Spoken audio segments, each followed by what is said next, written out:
Au niveau de la fiscalité, en 2011, la Direction générale des impôts avait déjà introduit dans le Code des impôts une amende de 10%. On a commencé par 10%, une amende de 10% pour les entreprises qui font des paiements en espèces supérieurs à 100 000 francs. Et en 2012, le taux de cette amende a été réduit à 5%.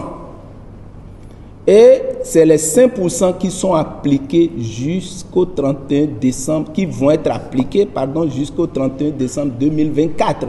Donc, ce n'est pas une mesure nouvelle. Les entreprises connaissent ça, que lorsque vous faites des dépenses de montant supérieur à 100 000 francs en espèces, vous payez une amende égale à 5% du surplus de 100 000. C'est ça qui est appliqué jusque-là. Et donc, ce qui va changer en 2025, c'est qu'on a réduit le taux de 5 à 1%, mais il ne prendra plus la nature d'une amende.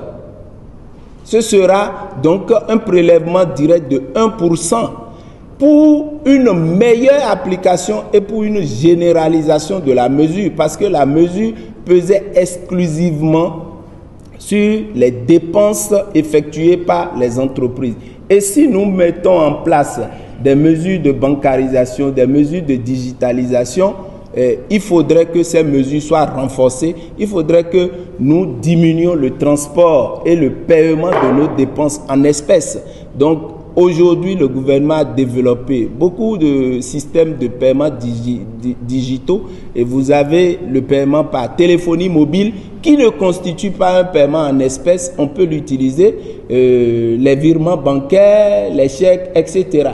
Donc, concrètement, nous devons prendre nos dispositions pour que nos dépenses supérieures à 100 000 francs, nous puissions les faire par téléphonie mobile, par virement ou par